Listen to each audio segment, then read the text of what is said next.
फागुन अमावस्या की कथा विशेष महत्व, क्योंकि इस दिन पितरों की शांति, देवी देवता की आराधना और पुण्य प्राप्ति के लिए श्रेष्ठ माना जाता है। इस दिन गंगा स्नान, दान और व्रत करने से अक्षय पुण्य की प्राप्ति होती है। इस शुभ तिथि में जुड़ी एक प्राचीन कथा प्रचलित है जो हमें इस दिन की महिमा का ज्ञान कराती है।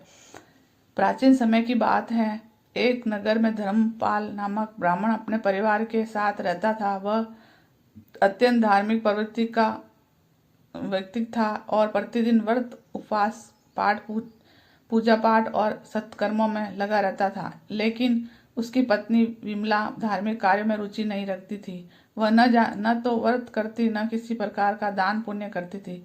एक दिन धर्मपाल ने अपनी पत्नी से कहा, कल फागुन अमावस्या है। इस दिन पवित्र और पुण्यदायी होता है। इस दिन गंगा स्नान, पितृ तर्पण और दान करने से मोक्ष की प्राप्ति होती है।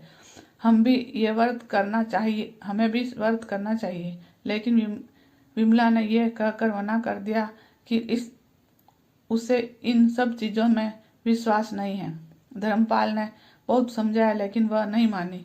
धर्मपाल ने अकेले ही स्नान दान करके व्रत पूरा किया। समय बीतता गया। कुछ वर्षों बाद जब विमला की मृत्यु हुई तो उसके पापों के कारण यमदूत उसे यमलोक ले गए।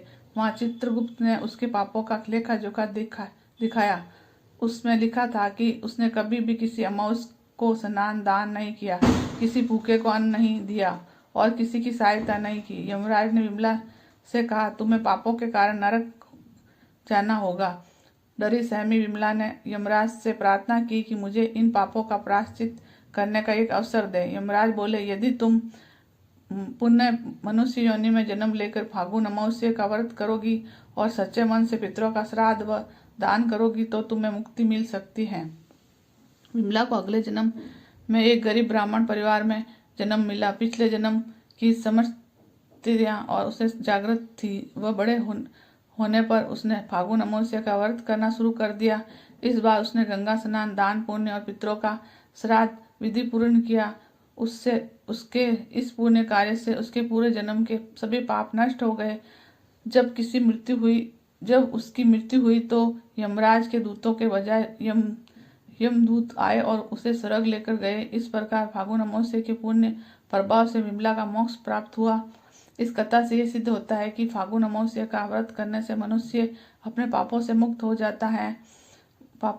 हो सकता है। इस दिन पवित्र नदियों में स्नान, पितरों का तर्पण, ब्राह्मणों को भोजन कराना, निर्धनों को दान देना अत्यंत शुभ माना जाता है। जो व्यक्ति इस व्रत को श्रद्धा विश्वास के साथ करता है उसे पितृदोष से मुक्ति मिलती है, सुख समृद्धि प्राप्त होती है और मोक्ष का मार्ग प्रशस्त होता है। तो कथा अच्छी लगी तो लाइक सब्सक्राइब करना और भूल चूक माफ कर दो।